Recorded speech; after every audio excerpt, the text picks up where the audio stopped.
اعوذ باللہ من الشیطان الرجیم، بسم اللہ الرحمن الرحیم۔ ناظرین کرام سلام علیکم۔ ہم گفتگو کر رہے ہیں حضرت فاطمہ زہرا سلام اللہ علیہا کے حق اور حکومت وقت سے آپ کے اختلافات کے سلسلے میں۔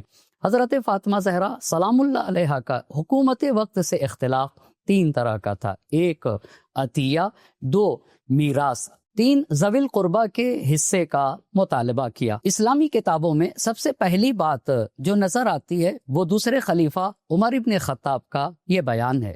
عمر ابن خطاب کا بیان ہے کہ جب رسول خدا صلی اللہ علیہ وآلہ وسلم کی رحلت واقع ہو جاتی ہے تو میں علی علیہ الصلوۃ والسلام کی خدمت میں حاضر ہوا اور ان سے رسول خدا صلی اللہ علیہ وآلہ وسلم کی پراپرٹیز اور اموال کے بارے میں سوال کیا تو علی علیہ السلام نے فرمایا کہ رسول خدا کے سارے اموال اور پراپرٹیز ہمارے ہوں گے۔ عمر ابن خطاب نے کہا یہ بات ممکن نہیں ہے مگر یہ کہ ہماری گردن کو قینچی کے ذریعے سے جدا کر دیا جائے، یعنی جب تک ہم زندہ ہیں یہ بات ہونے نہیں دیں گے۔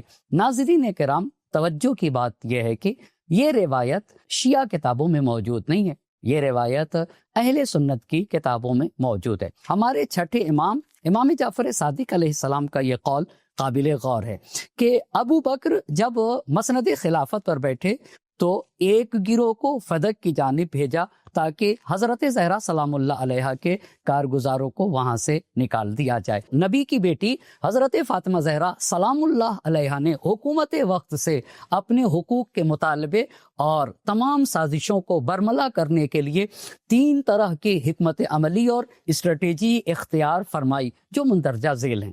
ایک، حضرت فاطمہ زہرا سلام اللہ علیہا نے ایک شخص کو ابو بکر کے پاس بھیجا اور اپنے حقوق کا مطالبہ کیا۔ دو، حضرت فاطمہ زہرا سلام اللہ علیہا نے دوسرا راستہ یہ اختیار فرمایا کہ آپ خواتین کے ایک چھوٹے گروہ کے ساتھ خود ابو بکر کے پاس آئیں اور آپ نے خود بنفس نفیس ابو بکر سے اپنے حقوق کا مطالبہ کیا۔ تین، جب یہ دو باتیں قبول نہ ہوئیں تو حضرت فاطمہ زہرا سلام اللہ علیہا مسجد النبی میں تشریف لائیں اور تمام مسلمانوں کے درمیان ابو بکر سے اپنے حقوق کا مطالبہ کیا اور ایک تاریخی خطبہ ارشاد فرمایا۔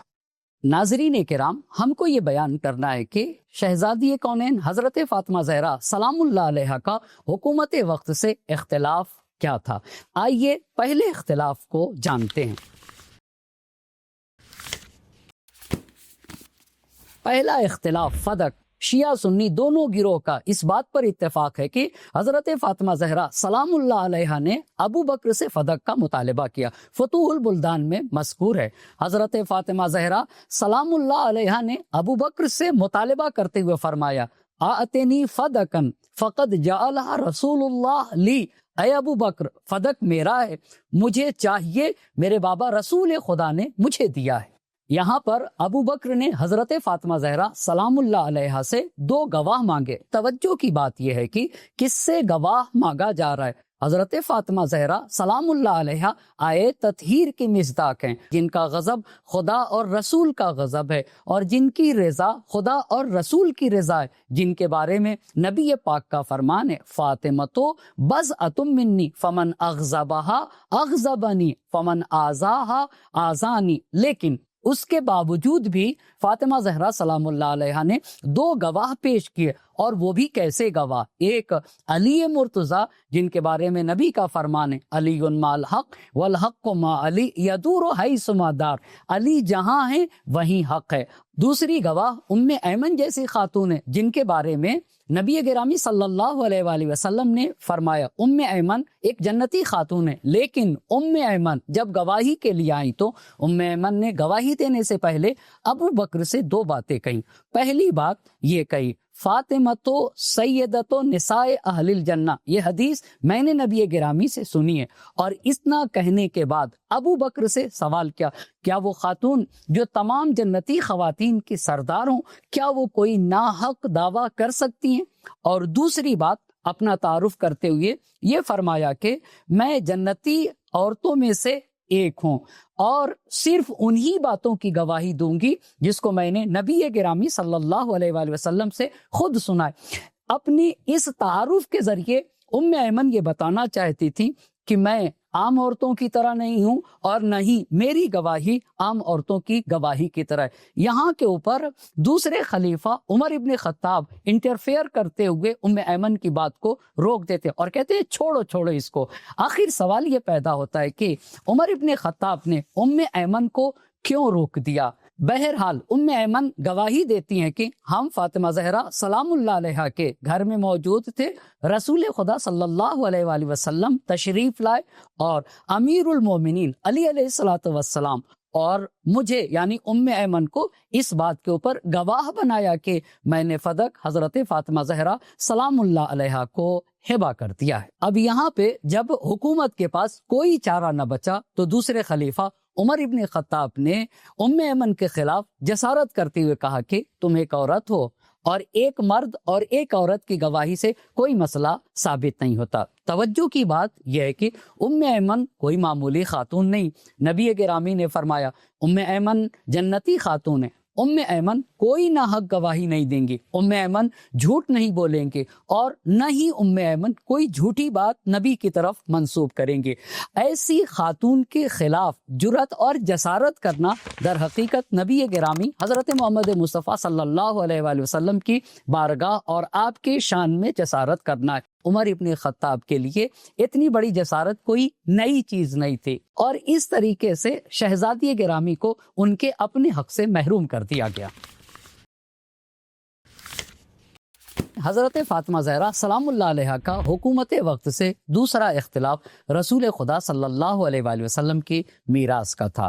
توجہ فرمائیے، سنن ترمذی میں ابو ہریرہ کا بیان ہے، جناب فاطمہ زہرا سلام اللہ علیہا ابو بکر اور عمر کے پاس آئیں اور ان سے اپنی میراث کا مطالبہ کیا تو دونوں نے یہ کہا کہ سمعنا رسول اللہ یقول انی لا اورث، ہم نے رسول خدا صلی اللہ علیہ وآلہ وسلم کو فرماتے ہوئے سنا ہے کہ میں میراث نہیں چھوڑوں گا۔ تو یہاں پہ شہزادی کونین نے فرمایا واللہ لا اکلمکما ابدا، خدا کی قسم میں تم سے ہرگز کلام نہ کروں گی۔ فماتت ولا تکلمہما، شہزادی کونین دنیا سے رخصت ہوئیں اور ان دونوں سے آپ نے گفتگو نہ کی۔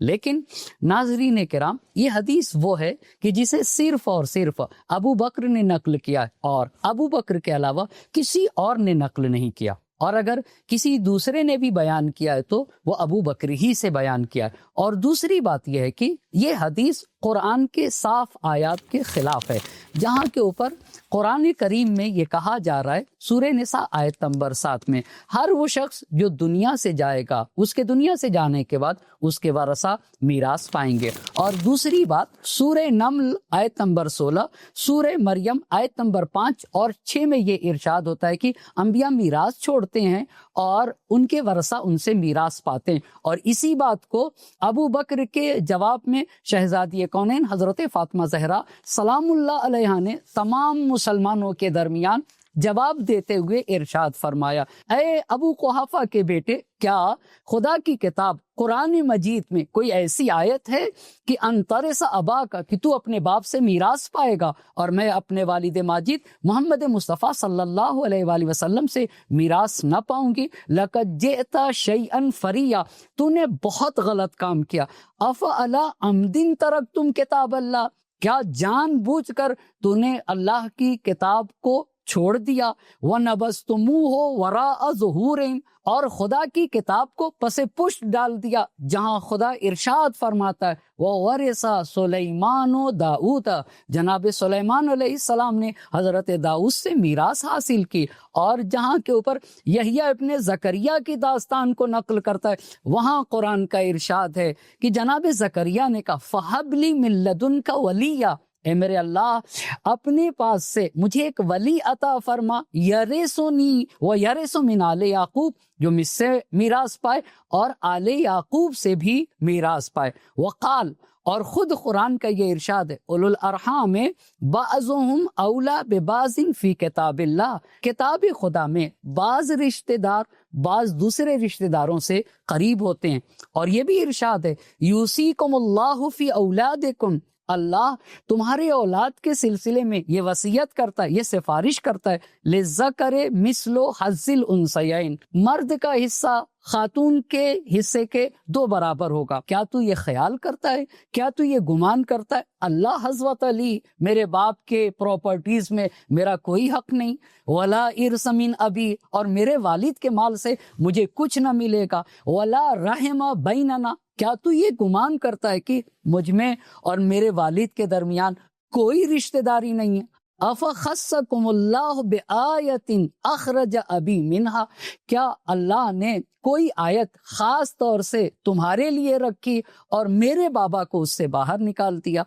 اولست انا و ابی من اہل ملت واحدہ، کیا میں اور میرے بابا دونوں ایک دین اور ایک شریعت کے ماننے والے نہیں ہیں؟ ام انتم اعلم بخصوص القرآن و عمومہ من ابی و ابن امی، کیا تم لوگ یہ کہنا چاہتے ہو کہ قرآن کا خاص اور قرآن کا عام میرے بابا اور میرے شوہر نامدار علی ابن ابی طالب سے زیادہ تم جانتے ہو؟ شہزادی کونین حضرت فاطمہ زہرا سلام اللہ علیہا نے ابو بکر کی اس گڑھی ہوئی حدیث کے مقابل میں قرآن مجید کی صریحی آیات کے ذریعے سے یہ واضح کر دیا کہ جب بھی کوئی حدیث قرآن کے آیات سے ٹکرا جائے فضربوها علی الجدار، تو اسے دیوار پر مار دیا جائے۔ پر شہزادی کونین کے اس مستحکم، مضبوط اور قوی استدلال کے بعد بھی آپ کو آپ کے میراث سے محروم رکھا گیا۔